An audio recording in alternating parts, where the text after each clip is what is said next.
আমি KKR আমি KKR আমি KKR আমি KKR জিতবো রে জিতবো রে জিতবো রে আমি KKR আমি KKR আমি KKR কেকেআর কারাবান কেকেআর কারাবান কেকেআর কারাবান কেকেআর কারাবান আমি KKR আমি KKR করবো লড়বো জিতবো রে করবো লড়বো জিতবো রে নাম অর্কন, রনি দাস স্মিথ শুভম চক্রবর্তী রাহুল কোথা থেকে এসেছেন আমি হাওড়া।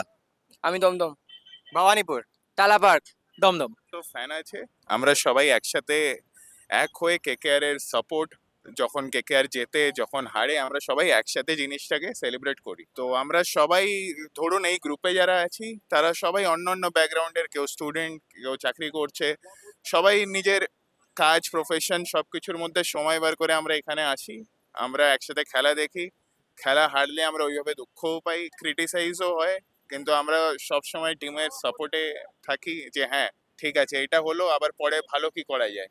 তো এই জিনিসটা নিয়ে আমরা সবসময় প্রতি বছর লেগে রাখি। আচ্ছা, কেকেআর তো প্রথমে 6টা ম্যাচ হেরে গেল, তারপরে খুব সুন্দর কামব্যাক করেছিল।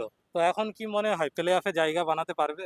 অবশ্যই পারবে, কেন পারবে না? 3টে ম্যাচ আছে, 3টে ম্যাচ যদি আমাদের ঘরের মাঠে আছে, তো সেই জন্য অবশ্যই আমাদের তো চান্স আছেই জেতার, এবং প্লে অফে ওটারও চান্স আছে।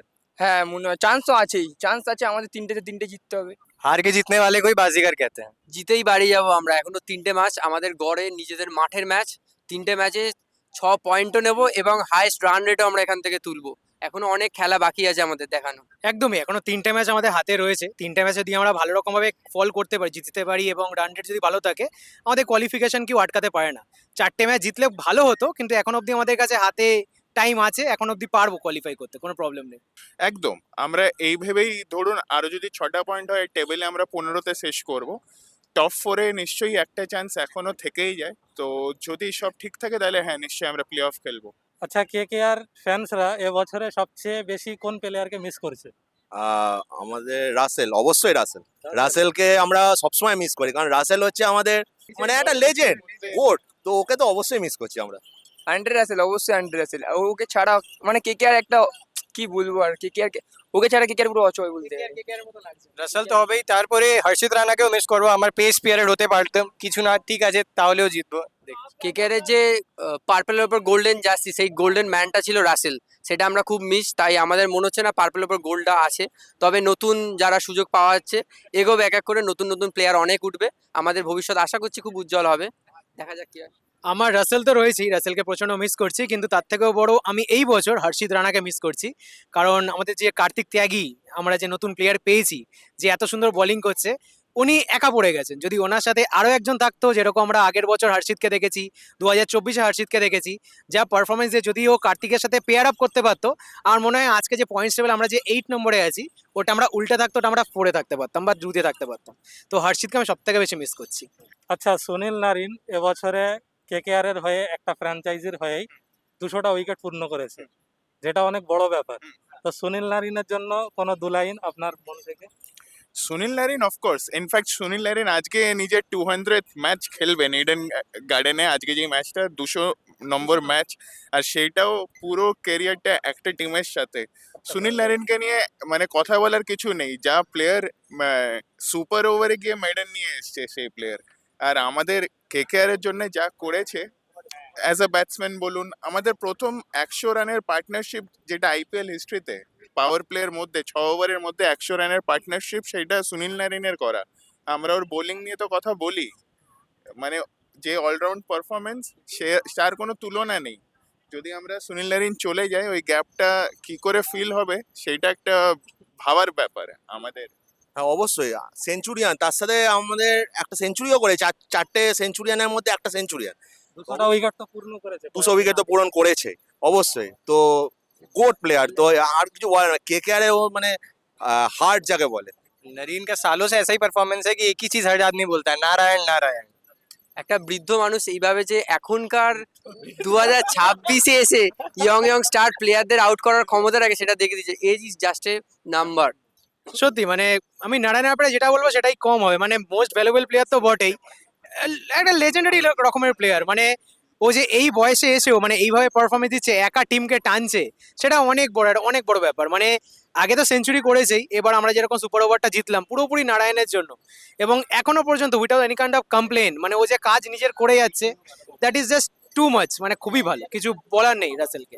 পরবর্তী বছরে কোনো প্লেয়ারকে কি কেকেআরে দেখতে চান? কোনো আশা আছে এরকম? ক্যাপ্টেন্স তো একটা দরকার আমাদের অবশ্যই। শ্রেয়াস আইয়ার অবশ্যই, কারণ সে 2024-এ কাপ জিতিয়েছে, তাকেই আশা করা উচিত। এবার শ্রেয়াস আইয়ারকে তো রিলিজ করে দিয়েছে, ছিল অপশন কিন্তু রিলিজ করে দিলে, এবার দেখা যাক, এবার ম্যানেজমেন্টের উপর না, সেটা তো আমরা কিছু বলতে পারি না। स्टार्क और सॉल्ट में से कोई एक आ जाए तो बढ़िया। কেকেআর এর এমন কোনো প্লেয়ার আমাদের নেওয়ার কিছু নেই, কিন্তু সত্যি করে আমরা এখান থেকে তৈরি করি। কেকেআর হচ্ছে make a star, not by a star or prove it also. আমরা দীর্ঘদিন ধরে দেখে আসছি যে কেকেআর এর সাথে সব প্লেয়াররা বেরিয়ে যাচ্ছে, স্কাই থেকে শুরু করে ক্রিস গেল, শুভমান গিল, নীতিশ রানাকে আমরা পেলে একটু খুশি হব, কারণ নীতিশ রানা মন থেকে খেলবে অ্যাটলিস্ট ক্রিকেটটা এখানে আসলে, আর সেই সুযোগটা দেওয়াও হবে এখানে আসলে। আমি যে প্লেয়ারটাকে আনতে চাইবো, যদি আমার কাছে পাওয়ার থাকে, আমি সূর্যা কুমারকে আনতে চাইবো। কারণ একটা যেটা এখন একটা রুমার চলছে যে হার্দিক পান্ডিয়া চলে আসবে কেকেআর। পান্ডিয়া হ্যাঁ, হতে পারে, তো ওটা শোনা যাচ্ছে, কিন্তু আমার যদি পার্সোনাল আমার ওপিনিয়ন নেওয়া হয়, আমি হার্দিক পান্ডিয়াকে চাইবো না কেকেআরে আসুক, কারণ কেকেআরের যে এনভায়রনমেন্ট যেটা আছে সেটা একটু আলাদা। এবং হার্দিক পান্ডিয়া, এটা আমার বলা হয়তো উচিত হবে না, বাট হার্দিক পান্ডিয়া যেরকম টাইপের মানে একটা অ্যাটিটিউড বা যেরকম ধর একটা প্লেয়ার, সে হয়তো আমাদের এই অ্যাটমসফিয়ার হয়তো কোপ আপ করতে পারবে না। সেটা আমাদের টিমের জন্য, আমরা যেহেতু কেকেআরকে এতটা ভালোবাসি, আমরা চাই না যে আমাদের ফ্র্যাঞ্চাইজটার কোনো ক্ষতি হোক। তো সেক্ষেত্রে আমি অবশ্যই চাইবো সূর্যা কুমার যাতে আসে, কারণ সূর্যা কুমার সেই লেভেলটা ম্যাচ করে, এবং প্লাস সূর্যা কুমার আমাদের গম্ভীরেরও খুবই ফেভারিট। তো আমিও চাইবো যে সূর্যা কুমার আসুক, এসে ক্যাপ্টেন্সিটা করুক, 4 নম্বরে নামুক, তাতে কি হবে, আমাদের গ্রিনও ওপরে খেলার চান্স পাবে, টিমটার ওয়েল ব্যালেন্সড হবে। তো সূর্যা কুমার আমি চাইবো আসুক। আচ্ছা, এবছরে একটা প্লেয়ার সবার নজর কেড়েছে, সেটা হচ্ছে বৈভব সূর্যবংশী।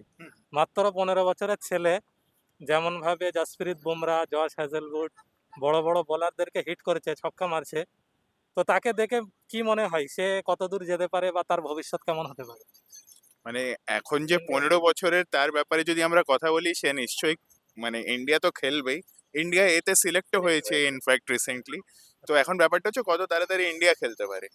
আর আমি যুবরাজ সিং এর রিসেন্টলি একটা ইন্টারভিউতে শুনলাম, যুবরাজ নিজে বলেছে, ও নিজেও লেফট হ্যান্ড ব্যাটসম্যান যেহেতু, তো যুবরাজ নিজের তুলনায় বলছে যে বৈভবের যা ব্যাট স্পিড সেইটা এই বয়সে হয় না। তো এইরকম যখন একটা এই লেভেলের প্লেয়ার বলে, তো ডেফিনেটলি অনেক কিছু করতে পারে। অলরেডি ও 2টো সেঞ্চুরি আইপিএল এ হয়েও গেছে, তো অনেক আমরা ওর খেলা দেখতে পাবো। আইপিএল এর মোটামুটি যত বড় রেকর্ড আছে বলুন, রানের দিক থেকে বা ছয়ের দিক থেকে, এইগুলো রোহিত শর্মার কাছে আছে। এগুলো ভেঙে যাবে ফিউচারে, ওর কাছে সময়টা যেহেতু প্রচুর, ও এগুলো সবই মানে ভাঙতে পারবে। হ্যাঁ অবশ্যই, সে যদি ধরে রাখতে পারে এই ফর্মটা, অবশ্যই সে অনেক কিছু রেকর্ড করতে পারবে। এবং আমি চাইবো যে ইন্ডিয়ান টিমে খুব তাড়াতাড়ি আসুক। হ্যাঁ, ও ইন্ডিয়ান টিমে এসে ইন্ডিয়ান টিমকে একটু ভালো সাপোর্ট দিক, একটু ভালো ব্যাটিং লাইন ভালো ইন্ডিয়ান টিম, কিন্তু তাও ও যদি এসে রেকর্ডগুলো করে তাহলে আরো ভালো হবে। বৈভব যে রকমের ফিয়ারলেস ক্রিকেট খেলে, এটা ইন্ডিয়ার অনেক ভালো হবে। ফিয়ারলেসের কথা যদি বলি, অনেক প্লেয়ারই আছে ফিয়ারলেস নেমেছিল খেলতে, কিন্তু সেটা খেলতে কন্টিনিউ হয়তো অনেকে পারেনি। আশা করছি এনার ভবিষ্যৎ বৈভব সূর্যবংশী খুব উজ্জ্বল হবে। আর সত্যি মানে 15 বছর বয়সে, যেই বয়সে আমরা ব্যাটিং বোলিং না পেলে উইকেট নিয়ে বাড়ি চলে যেতাম, সেই বয়সে এসে এই লেভেলে ক্রিকেট খেলা এবং এরকম বিধ্বংসী টাইপের খেলা, এটা সত্যি মানে মানে গড গিফটেড ট্যালেন্ট, না হলে এরকম হয় না। তো অবশ্যই আমরা তো কেকেআর পরে বা যাই হোক, আমাদের ইন্ডিয়া আগে, তো অবশ্যই আমরা চাইবো যে ইন্ডিয়ার হয়ে সেই যেন ডেবিউ করে, এবং ইন্ডিয়ার হয়ে যেন এই সেম পারফরমেন্সটা উনি করতে পারে ইন্টারন্যাশনাল লেভেলেও। ইভেন ইন্টারন্যাশনালে ও যে ফাইনালটা খেললো, যেটা জিতলো আন্ডার 19, ওটা তো 175 মেরেছিল ফাইনালে। তো দ্যাট ইজ হিউজ। মানে মাইন্ডসেট যদি ক্লিয়ার না থাকে, যদি স্ট্রং মাইন্ডসেট না হয়, এরকম মারা পসিবল নয়। তো আমি অবশ্যই চাইবো সে যেন ইন্ডিয়ার হয়ে ডেবিউ করে, ইন্ডিয়ার হয়ে সেম ভাবে খেলতে পারে। নেক্সট রোহিত শর্মা হতে পারবে কি? কি মনে হয়? খুব কম বলে বিধ্বংসী ব্যাটিং করে রান বানিয়ে চলে যায়, এবং তার মানে কেরিয়ারটা অনেক লম্বা চলেছিল এবং কাজ করে গিয়েছে, সেরকম মানে হিটম্যান হতে পারবে কি মনে হয়? একদম হতেই পারে। দেখুন, আমরা যখন সচিনের 200 দেখি, সচিনের 200-র আগে কিন্তু কেউ 200 করেনি কোনোদিন। আর একটা 200 হওয়ার পর আপনি দেখুন, তারপরে সেভাগের এলো, তারপর মার্টিন গাপটিলের এলো, ক্রিস গেলের এলো, অনেকজন তারপর করেছে। রোহিতের 3টে হয়ে গেছে। তো আমরা একদিন 300ও দেখবো ওডিআইতে, একদিন আমরা 500ও দেখবো, আমরা 484 মতন দেখেও নিয়েছি। তো বৈভবের মতন প্লেয়ার থাকলে এগুলো সবই সম্ভব, এক না একদিন হবে। রোহিত তো এখানেই করেছে 264, এখানে ইডেনেই তো। হ্যাঁ অবশ্যই, বৈভব খুব ভালো প্লেয়ার, যদি ফর্মটা ধরে রাখতে পারে তো অবশ্যই খুব ভালো এ হবে।